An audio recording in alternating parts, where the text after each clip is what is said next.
Well, what have we here? I'm Ace Azamine. I'm here to fly the Millennium Falcon. That's cute. I'll be piloting her. Perhaps you didn't hear about my little maneuver at the Battle of Teneb. Yeah, I did. It's hard not to. Anyway, I have a lot of experience flying YT-1300s like the Falcon. I'd make a great co-pilot. Easy there, Nine. I'm sure he means well. Apologies, General. I was just told to report to the Millennium Falcon. I would love to help the rebellion in its biggest battle, any way I can. You know, I might have a need for a gunner. It's episode 48. Let's play X-Wing Alliance.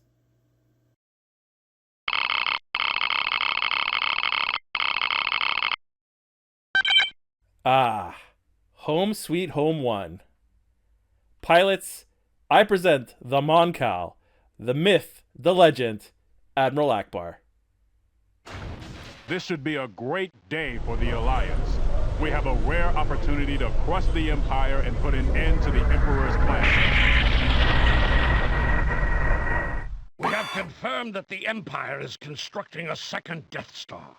We all know what a terrifying threat the first Death Star was, and what an abomination a new one would be. Once before, at Yavin, the Rebel Alliance defeated the Empire.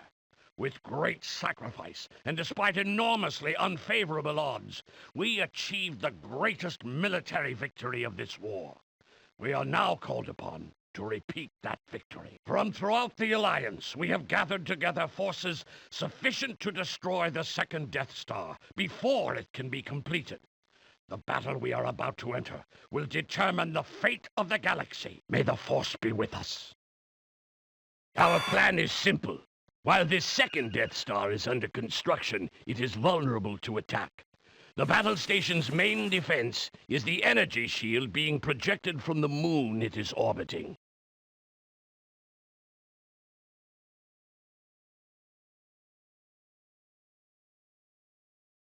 The heroes of the Battle of Yavin, Princess Leia of Alderaan, General Solo of Corellia, and Commander Skywalker of Tatooine, are leading a commando team to bring those shields down.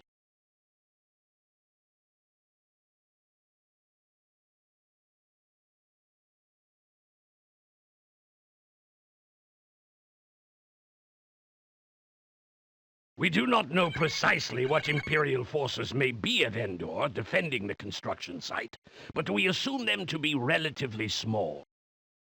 We make this assumption based on the success of our campaign, designed to thin out Imperial resources, and the fact that the Empire doesn't know we're coming.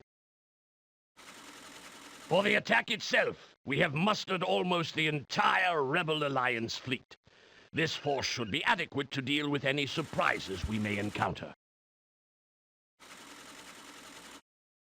Once the shields have been brought down, the actual attack on the Death Star will commence. General Calrissian and Commander Antilles will lead Gold and Red groups respectively. The Imperials have made corrections to the design flaw we exploited in the first Death Star. Our attack, therefore, will require us to fly our ships into this new Death Star.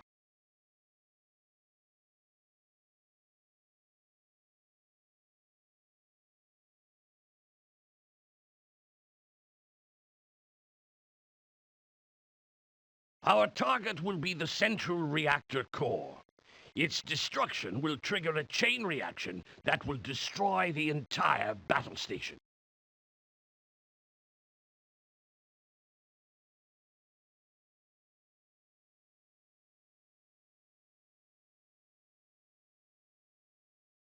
It will be the responsibility of the rest of the fleet to ensure Red and Gold make it safely in and out.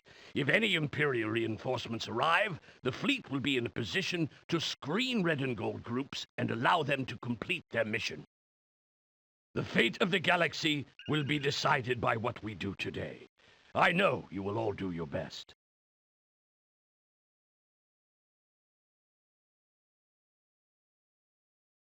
Our plan is simple. Okay, that was quite the briefing from Admiral Akbar and look at this list of objectives. But that's not for this mission alone. That's going to be spread out over 4 missions. And the first 2 missions are relatively simple. The third one can be tricky. So in episode 50, I will give you why I think or how I think you should go about episode 50, especially if you're using the X-Wing Alliance Upgrade 2025. And then episode 51 will be the one I will be cursing. Other than post-production, I believe the last mission of this game will be the biggest time sink. But before I start flying the Falcon, let's go over who is in the Falcon. So according to Wikipedia, they say that Ace Azamin does fly the Falcon very briefly while Lando Calrissian gives orders to Gold Squadron. I can't buy that. I can't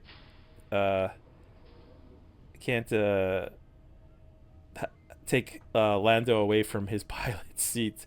So I will, in my headcanon, put Ace as a gunner. Now, also on Wikipedia, it is said that MK is manning the guns. And I'll put MK into the role of R2-D2 and do maintenance if the Falcon needs it. This is all headcanon. This is nothing you do in game. I'm just explaining how my headcanon works while we fly the Falcon. There are 2 gunners. One is Aaron Kraken. He's a general, and he's really big in the Legends continuity. And then we have a Lieutenant Blount who is seen in the Falcon cockpit. So I'll have Lieutenant Blount still in the cockpit behind Lando and Nine Gnome. And I will put Aaron Kraken as a gunner, as I said. I'll have him on top while Ace is on bottom. He's a bottom. But Lieutenant Blount, as seen here, is a gunner along with Aaron Kraken in deleted scenes. But like I said, I'm going to put Lieutenant Blount in the cockpit and have Ace manning the lower or ventral turret, that is. So with that said, let's get to the Battle of Endor.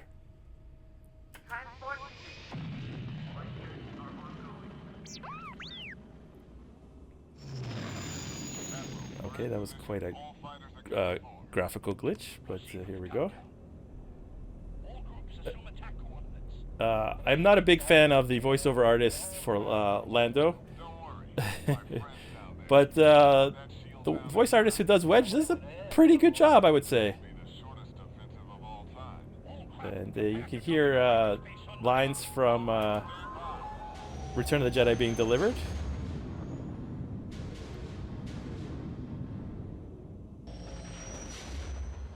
So here we are. We are at Endor, thinking that we've just jumped on top of the Imperials.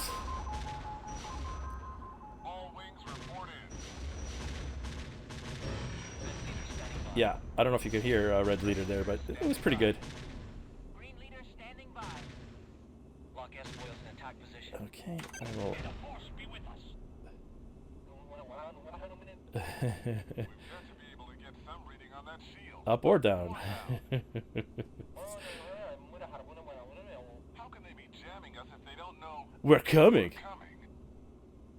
Break off the attack. The shield is still up. I get no reading, are you sure? Pull up. All craft, pull up. Take evasive action.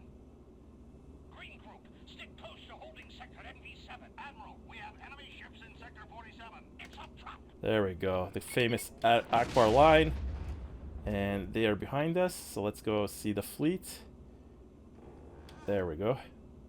Fighters coming in. So this mission is just, well, we just have to take out the ties, either interceptors or Uh,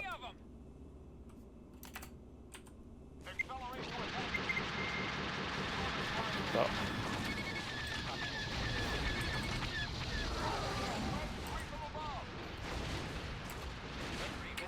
Alright, so yeah, either they're going to be TIE interceptors or TIE fighters. So that's the only fighters we'll be facing off. And we just have to hit a certain percentage, well, 100%. But so a certain number have to go down, and that is this mission here. They're heading for the medical frigate. I'm not doing so hot right now. Ooh, that's a weird angle for that. Only those fighters are attacking. That is a weird angle for that. Star destroyers are waiting For that Montauk ship. Okay. I thought that would be the. Okay. I'm sorry. I'm gonna be mostly using the gun turrets here. I'll try to get some kills with the forward guns here. Oh, shit, I don't know what that Mount Cowl's doing, but it's hurting me.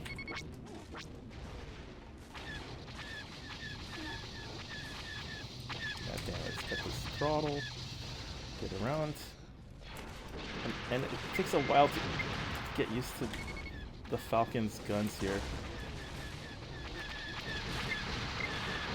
There we go.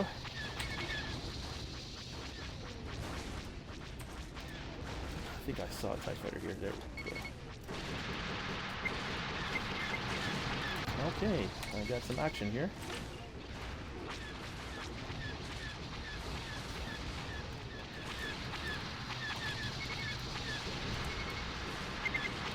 Okay, let's have forward guns go at it. Nope. There we go.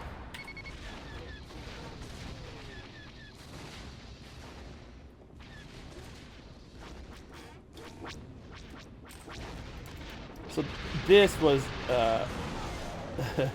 this was the price of admission for this game, is to play the Battle of Endor.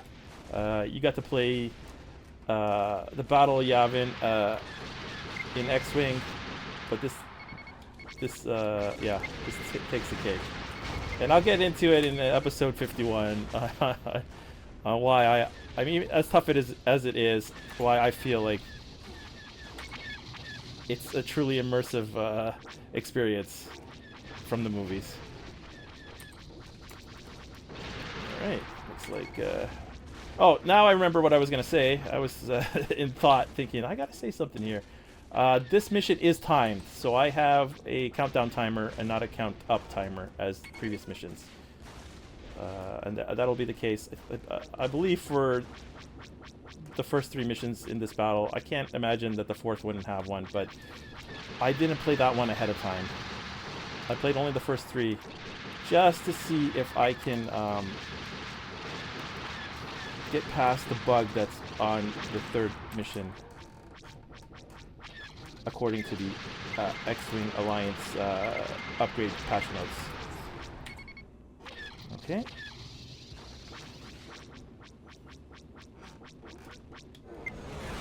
Alright, thanks for that little bug there.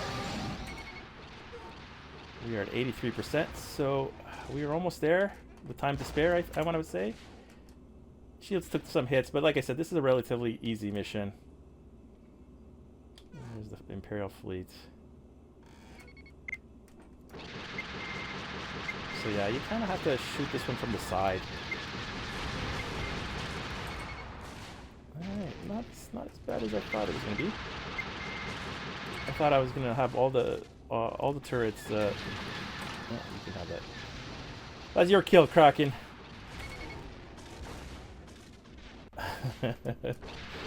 Ace is a bottom. Alright. Anyways.